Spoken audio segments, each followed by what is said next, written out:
नमस्कार साथियों, अभी हम लोग डिस्कस करेंगे 28 दिसंबर 2021 के सीटीईटी फर्स्ट पेपर की ईवीएस और हिंदी विषय का। तो चलते हैं हम लोग प्रश्न पे। सीडीपी और मैथ का डिस्कशन जो लोग नहीं देखे अभी तक वो चैनल के प्लेलिस्ट में जाकर उस वीडियो को देख लेंगे। ये रहा आपका ईवीएस का पहला प्रश्न। पहला प्रश्न है, किसी पर्यटक ने उडुपी से सूरत जाने के लिए 16/10/2021 को ट्रेन के डिब्बे में प्रवेश किया। यह ट्रेन उडुपी से 20:20 बजे चली और अगले दिन अर्थात 17/10/2021 को 16:20 बजे सूरत पहुंची। यदि इन दोनों शहरों के रेलवे स्टेशन के बीच की दूरी 1440 किलोमीटर है तो उस पर्यटक की यात्रा के बीच ट्रेन की औसत चाल थी। इसका जो सही उत्तर है वो हो जाएगा आपका ऑप्शन नंबर 2, 36 किलोमीटर प्रति घंटा। बनाएंगे आप लोग को आंसर आ जाएगा आसानी से। नेक्स्ट प्रश्न है, अपनी गर्दन को झटके से आगे पीछे कर सकने वाला पक्षी है। कई बार बतलाए हैं, झटके से आपका मैना है। नेक्स्ट प्रश्न है हमारा, अगला प्रश्न है, अपनी गर्दन को पीछे तक घुमा सकने वाला पक्षी है। अपनी गर्दन को पीछे तक घुमा सकने वाला पक्षी है हमारा उल्लू। आपका सही उत्तर हो जाएगा उल्लू। नेक्स्ट प्रश्न है, हमारे देश में ऐसा राज्य है जहां के ग्रामीण क्षेत्रों में भारी वर्षा होने के कारण घर धरती से 3 से 3.5 मीटर ऊंचाई पर बने होते हैं। इन घरों को बांस के खंभों का उपयोग करके बनाया जाता है। यह घर भीतर से भी लकड़ी के बने होते हैं। यह राज्य है। कई बार यह प्रश्न अभी रिपीट हो रहा है, इस बार सबको पता है, इजी प्रश्न है। इसका सही उत्तर होगा आपका असम। देखते हैं अगले प्रश्न को।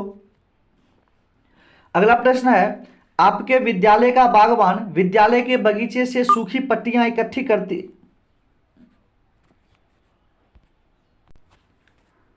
आपके विद्यालय का बागवान विद्यालय के बगीचे से सूखी पत्तियां इकट्ठी करता है और जलाता है।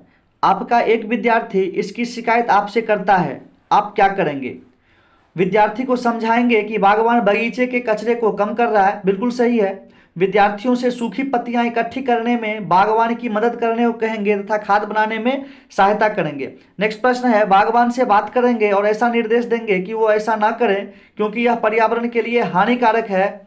नेक्स्ट है, प्रधानाध्यापक से कहेंगे कि वो इस समस्या को सुलझाएं क्योंकि इससे विद्यालय का वातावरण प्रदूषित होगा। आपका सही उत्तर हो जाएगा ऑप्शन नंबर 1। देखते हैं अगले प्रश्न को। अगला प्रश्न है, निम्नलिखित प्याज की खेती के विभिन्न चरणों का सही क्रम चुनिए। इसमें आपका सही उत्तर हो जाएगा ऑप्शन नंबर 2, डी, ए, बी, ई और सी। सबसे पहले मृदा को पोला नरम बनाएंगे, उसके बाद बीज बोएंगे, उसके बाद खरपतवार को निकालेंगे, बाद में प्याज को उखाड़ कर निकालेंगे बीज को, और लास्ट में प्याज के ऊपर की सूखी पत्तियों को काटकर अलग करेंगे। देखते हैं अगले प्रश्न को। अगला प्रश्न है, पर्यावरण अध्ययन की कक्षा में रीता अपनी शिक्षिका से पूछती है कि उससे मेहमानों के लिए चाय बनाने की अपेक्षा क्यों की जाती है जबकि उसके भाई से ऐसा करने की अपेक्षा नहीं की जाती है। क्या यह पर्यावरण अध्ययन से संबंधित मुद्दा है? नहीं, क्योंकि यह विद्यार्थी के रोजमर्रा के जीवन से संबंधित क्रियाकलाप है। दूसरा है हाँ, क्योंकि विद्यार्थी अपने दैनिक जीवन से संबंधित अनुभव साझा कर रही है। नेक्स्ट है हाँ, क्योंकि यह समानता और गैर भेदभाव से संबंधित है। लास्ट है आपका नहीं, क्योंकि यह विद्यार्थी की सृजनात्मकता को पोषित करता है। इसका सबसे सही उत्तर है हाँ, क्योंकि यह समानता और गैर भेदभाव से संबंधित है। Option number 3। देखते हैं अगले प्रश्न को। अगला प्रश्न है, निम्नलिखित में से कौन से कथन रचनावादी कक्ष में अध्यापक की भूमिका का वर्णन करते हैं? पढ़ना और ज्ञान की व्याख्या करना। व्याख्या आपका नेगेटिव हो जाता है थोड़ा। विद्यार्थियों को ज्ञान निर्माण हेतु प्रेरित करना, बिल्कुल सही है। प्रश्न करना और व्याख्या करना, यहाँ भी व्याख्या आ रहा है, ये भी नहीं होगा। विद्यार्थियों को व्याख्या करने हेतु प्रेरित करना। आपका ऑप्शन नंबर बी और डी बिल्कुल सही है। सही उत्तर हो जाएगा आपका ऑप्शन नंबर 4। देखते हैं अगले प्रश्न को। अगला प्रश्न है, विद्यार्थियों को प्राकृतिक संसाधनों का संरक्षण के बारे में पढ़ाते हुए आपने कहा कि हमें चौराहे पर लाल बत्ती होने पर गाड़ी बंद कर देनी चाहिए। अगले दिन आपका एक विद्यार्थी कहता है कि उसके पापा ने उसका पालन नहीं किया। उस विद्यार्थी के पापा द्वारा किसकी उपेक्षा की जा रही है? सड़क सुरक्षा को सुनिश्चित किया जाना, ट्रैफिक नियमों का पालन करना, पर्यावरण के लिए चिंतित होना, ईंधन का विवेकपूर्ण उपयोग करना। इसमें आपका पर्यावरण के लिए चिंतित होना और ईंधन का विवेकपूर्ण उपयोग करना, सी और डी सही हो जाएगा, ऑप्शन नंबर 4। देखते हैं अगले प्रश्न को। अगला प्रश्न आपका, यदि आप भारत के मानचित्र पर कोलकाता से चंडीगढ़ तक कोई सरल रेखा खींचे तो कोलकाता के सापेक्ष चंडीगढ़ की सही दिशा होगी उत्तर पश्चिम होगी उसकी सही दिशा। बढ़ते हैं आगे।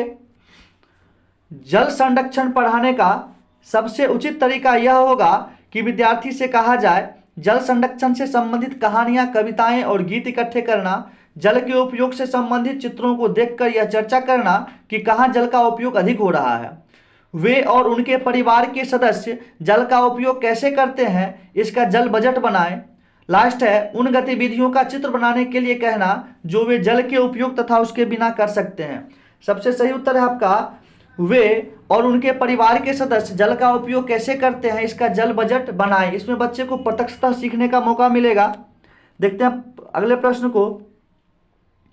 3 विभिन्न स्थानों जहां की जलवायु एक दूसरे से अत्यधिक भिन्न है के मकानों के विवरणों पर विचार कीजिए।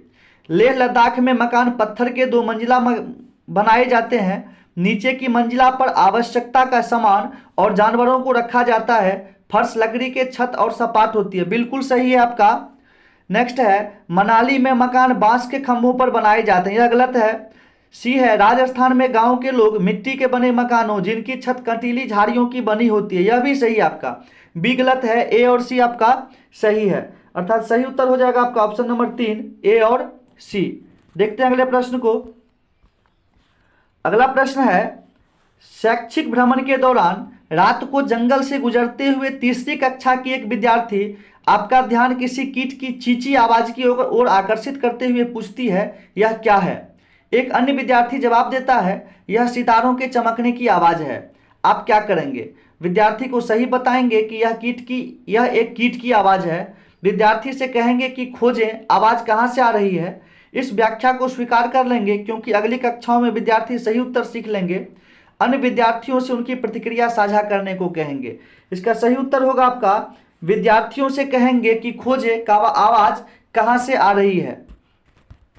नेक्स्ट है आपका, कौन सा विशेष अभिलक्षण रेगिस्तानी ओक शाहबलूत वृक्ष में नहीं पाया जाता है? पेड़ के तने में पानी एकत्रित होना, बिल्कुल होता है, बच्चे पाइप डालकर पानी निकालते हैं। जड़ों का अत्यधिक गहराई तक जाना, यह भी आपका सही है। बड़ी और बहुत सारी पत्तियां होना, बिल्कुल नहीं, रेगिस्तानी पेड़ में ज्यादा पत्तियां नहीं होती है, पत्तियां बहुत कम होना।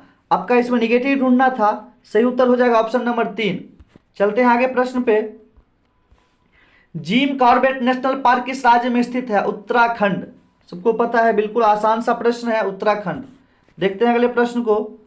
अगला प्रश्न है, बिहार के लोगों के लिए मधुमक्खी पालन आरंभ करने की सर्वश्रेष्ठ अवधि है। पहले भी पूछा जा चुका है, इस बार भी बार बार रिपीट हो रहा है, अक्टूबर से दिसंबर। देखते हैं अगले प्रश्न को। निम्नलिखित में से कौन सा कोऑपरेटिव लर्निंग सहयोगात्मक अधिगम के आवश्यक तत्व हैं? विद्यार्थी समूहों में कार्य करते हैं, विद्यार्थी समूहों में साझा करते हैं, विद्यार्थी अपने समूहों में सकारात्मकता के साथ प्रतियोगिता करते हैं, विद्यार्थी एक दूसरे की सहायता करते हैं। सब सही है। इसमें सबसे जो बेटर होगा वो होगा आपका ऑप्शन नंबर 4, सी और डी। हमको सबसे बेस्ट चुनना है इसमें। नेक्स्ट क्वेश्चन को देखते हैं। निम्नलिखित में कौन सा कथन विज्ञान का सर्वोत्तम वर्णन करता है?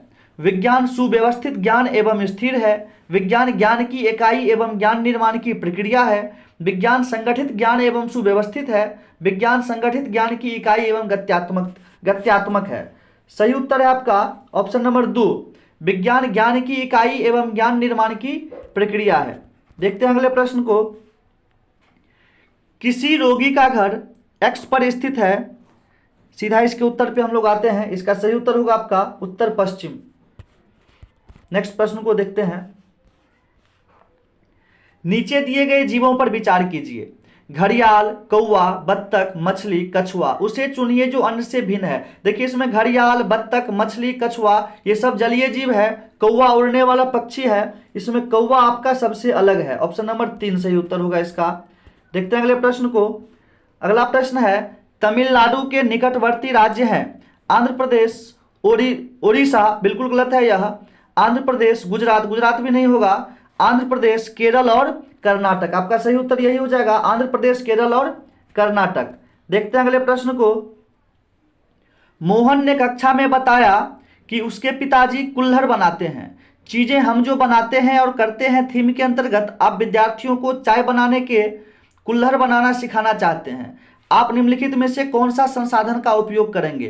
तकनीकी संसाधन, मीडिया संसाधन, प्राकृतिक संसाधन, सामुदायिक संसाधन। कुल्हड़ जो बनता है वो मिट्टी से बनता है और मिट्टी हमारा प्राकृतिक संसाधन है। ऑप्शन नंबर 3 इसका सही उत्तर होगा।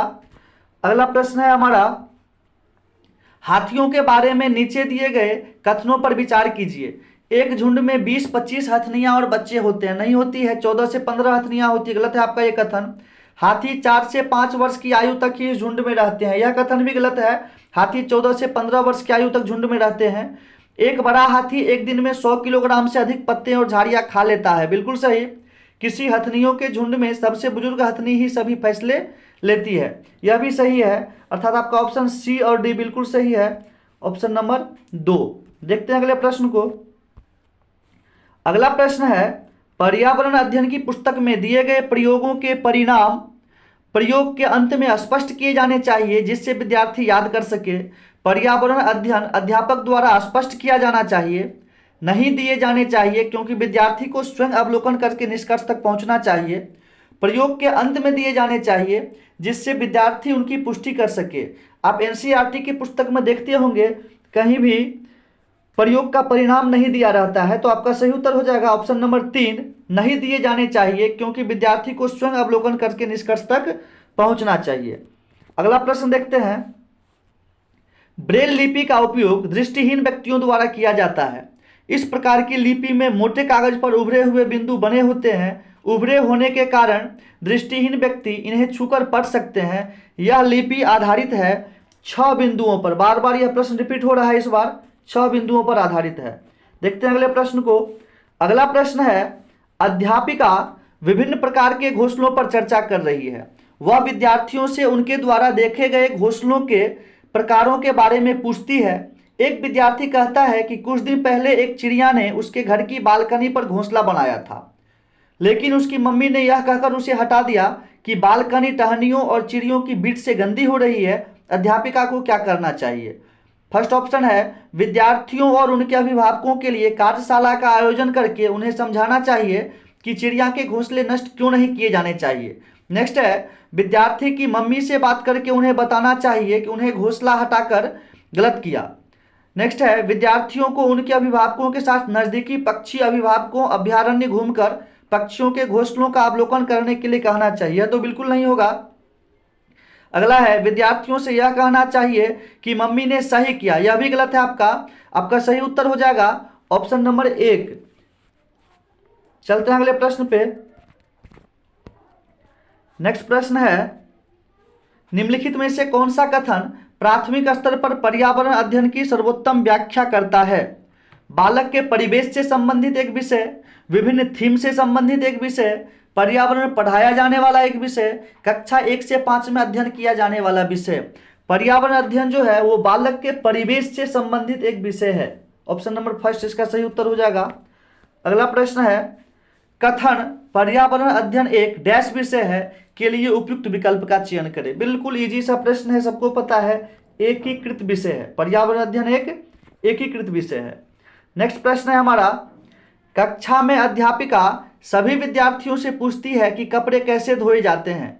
विद्यार्थी जवाब देते हैं कि वे अपनी माताओं को विभिन्न तरीकों जैसे साबुन लगाकर, पत्थर पर कपड़े रगड़कर, धोने से धोकर, ब्रश लगाकर और वॉशिंग मशीन से कपड़े धोते हुए देखते हैं। निम्नलिखित में से कौन सा कथन अध्यापिका द्वारा चर्चा करवाए जाने की सर्वोत्तम व्याख्या है?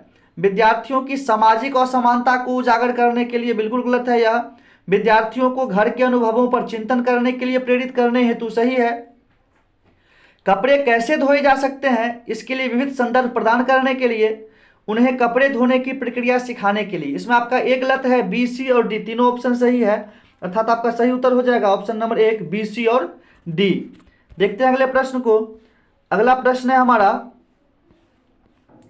राष्ट्रीय पाठ्यचर्या रूपरेखा 2005 के अनुसार निम्नलिखित में से कौन से कथन ईवीएस सीखने का वर्णन करते हैं?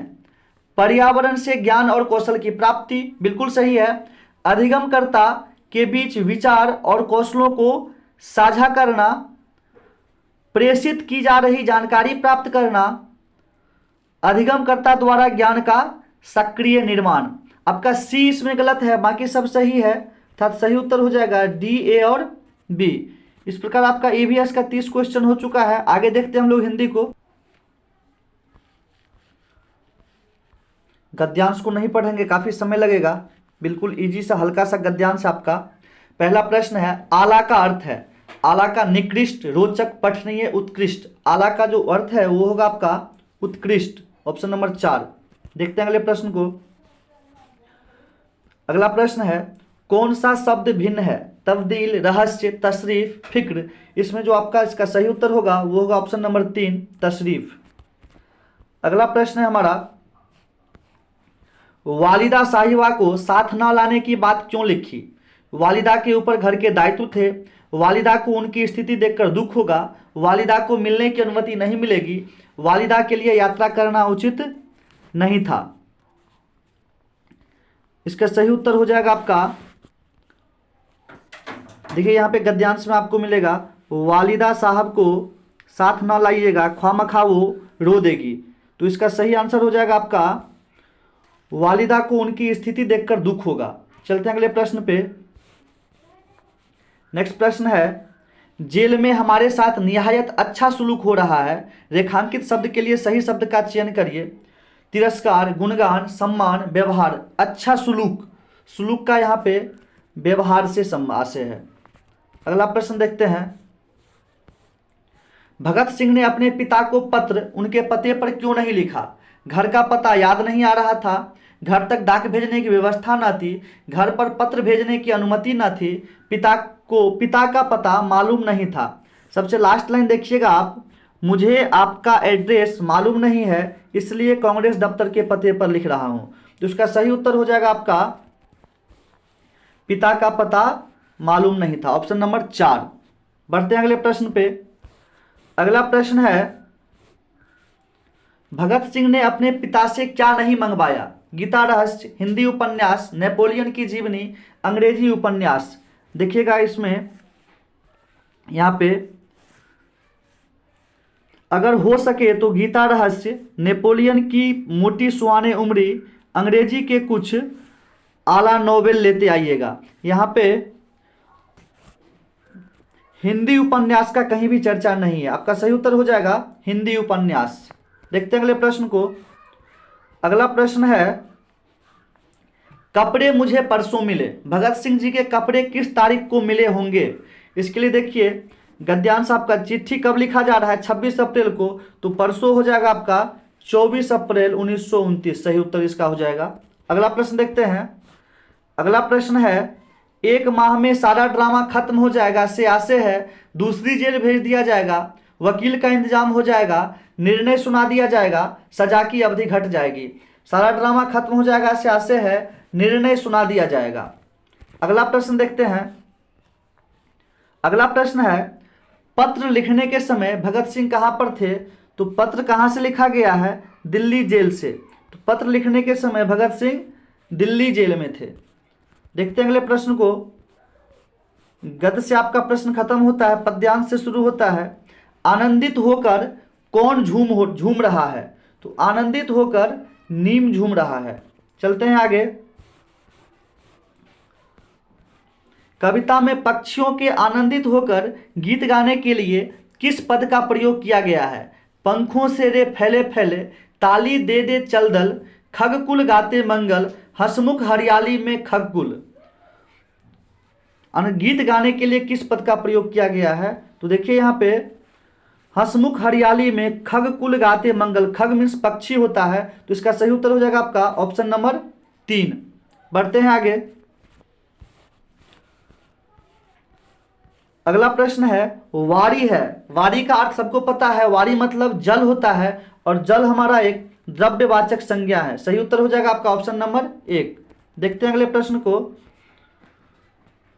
कवि ने किसका चित्रण किया है? बरसते बादल का, सावन का, पेड़ों का, हरियाली का। तो कवि ने बरसते बादल का चित्रण किया है। अगला प्रश्न देखते हैं। अगला प्रश्न है, तरतर किस प्रकार का शब्द है? यौगिक नहीं होगा, योग रूढ़, यह भी गलत है, संयुक्त नहीं होगा, आपका सही उत्तर हो जाएगा पुनरुक्त। देखते हैं अगले प्रश्न को।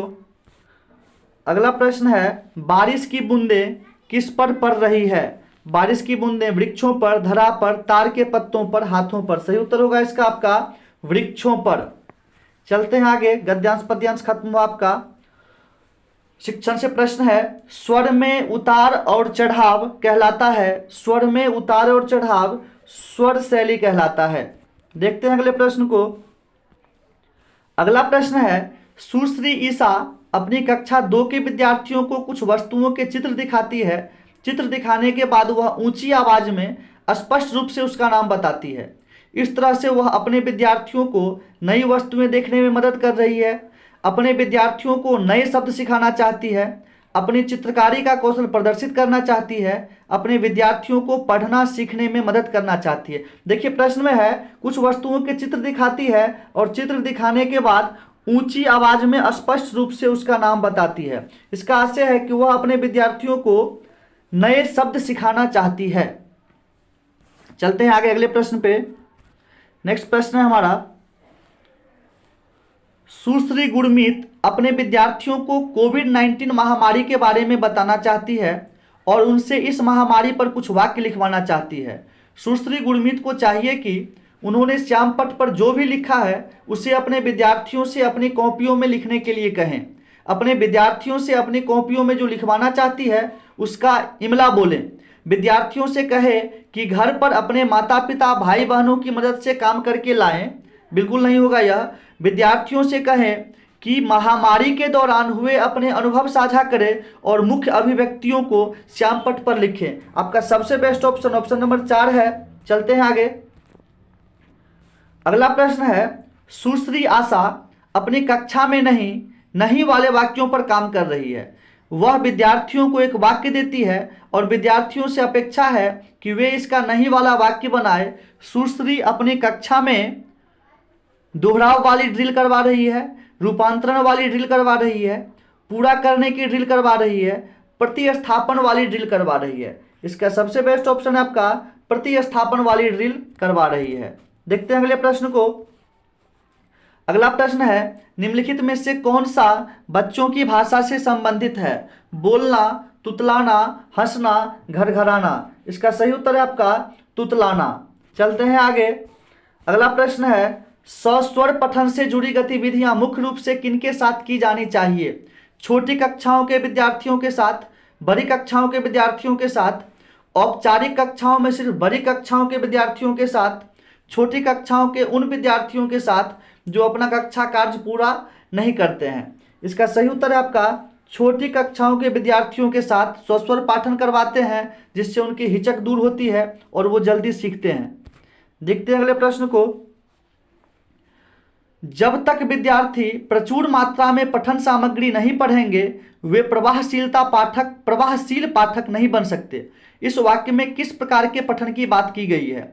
सरसरी दृष्टि से पठन, बारीकी से पठन, गहनता से पठन, विस्तार से पठन। इसका सही उत्तर होगा आपका गहनता से पठन। देखते हैं अगले प्रश्न को। अगला प्रश्न है, श्री अली अपनी कक्षा में एक पति पत्नी की दिनचर्या संबंधित श्रव्य रिकॉर्डिंग सुनाते हैं। इसके बाद वह इस श्रव्य रिकॉर्डिंग के आधार पर विद्यार्थियों को सही गलत से जुड़ी गतिविधि कार्यपत्रक पर करवाते हैं। ऐसा करके श्री अली अपने विद्यार्थियों में डैश कौशल पुष्ट कर रहे हैं। स्पष्ट है श्रव्य सामग्री से श्रवण कौशल का विकास कर रहे हैं। ऑप्शन नंबर 2 हो जाएगा इसका सही उत्तर आपका श्रवण कौशल। देखते हैं अगले प्रश्न को। अगला प्रश्न है, सिद्धांत उस प्रक्रिया को वर्णित करता है जिसके द्वारा पाठक किसी पठन सामग्री को समझने के लिए अपने परिवेश से जुड़े ज्ञान को उस पाठ्य सामग्री में दी गई सूचनाओं से जोड़ते हैं। संकेत परिवर्तन, अधिगम, एस्कीमा, मानवीय। इसका सही उत्तर है आपका एस्कीमा। देखते हैं अगले प्रश्न को। अगला प्रश्न है, वैज्ञानिक ऐसा क्यों कहते हैं कि बच्चों से बात करना बहुत महत्वपूर्ण है? फर्स्ट ऑप्शन है, इससे उनके चेहरे पर मुस्कुराहट आती है, इससे हमें खुशी मिलती है, इससे भाषा की ध्वनियां सीखने की शुरुआत होती है, इससे उनकी शब्द संपदा में सुधार होती है। बिल्कुल करेक्ट आंसर होगा आपका ऑप्शन नंबर 3। देखते हैं अगले प्रश्न को। अगला प्रश्न है, सुश्री सुधा अपने विद्यार्थियों को किसी एक विषय पर एक अनुच्छेद लिखने के लिए देती है। लेखन संबंधी यह गतिविधि डैश का उदाहरण है। निर्देशित रचना, मुक्त रचना, नियंत्रित रचना, रचना पूर्व। यह आपका मुक्त रचना कहलाएगा। चलते हैं आगे। अगला प्रश्न है, एक अध्यापक कक्षा 3 के शिक्षार्थियों को निर्देश देती है और शिक्षार्थी दी जा रही क्रियाओं का अनुसरण कर रहे हैं। अध्यापक किस उपागम का प्रयोग कर रही है? संरचनात्मक उपागम, समग्र भौतिक प्रतिक्रिया उपागम, उदारवादी उपागम, रचनावाद उपागम। आपका सही उत्तर हो जाएगा रचनावाद उपागम। चलते हैं अगले प्रश्न पे। डिस्कस हम अभी नहीं कर सकते हैं, समय का अभाव है। डिस्कस के लिए फिर बाद में डिस्कस कर लेंगे, अभी सिर्फ उत्तर मिलान करवाना है। अगला प्रश्न है, उपचारात्मक शिक्षण में विद्यार्थियों को अपने निष्पादन में सुधार करने के लिए मदद मिलती है। विद्यार्थियों को अधिक अंक मिलते हैं। विद्यार्थियों को उत्तर देने के लिए प्रश्न पूछे जाते हैं। विद्यार्थियों को उत्तर के लिए प्रोत्साहित किया जाता है। इसका सही उत्तर आपका ऑप्शन नंबर 1 ही है। विद्यार्थियों को अपने निष्पादन में सुधार करने के लिए मदद मिलती है उपचारात्मक शिक्षण में। देखते हैं अगला प्रश्न। विज्ञान की यह पंक्ति दिल मांगे मोर उदाहरण है शब्द संकेत परिवर्तन। बिल्कुल आपका ऑप्शन नंबर 1 ही हो जाएगा सही उत्तर, शब्द संकेत परिवर्तन। अगला प्रश्न देखते हैं, जब हम डैश के बारे में अध्ययन करते हैं तो भाषा अर्जन उपकरण शब्दावली से परिचय प्राप्त करते हैं। Vygotsky, पावलव, Chomsky. इसका सही उत्तर हो जाएगा आपका चॉम्स्की। इस प्रकार से आपका हिंदी और ईवीएस दोनों हो। वीडियो को लाइक और शेयर जरूर कर दें ताकि सभी अभ्यर्थियों तक यह पहुंच सके। अगर चैनल पे नए आए हैं तो चैनल को सब्सक्राइब कर लेंगे ताकि सभी वीडियो की नोटिफिकेशन आपको समय पर मिलती रहे। तो मिलते हैं हम लोग नेक्स्ट वीडियो में, तब तक के लिए धन्यवाद। जय हिंद।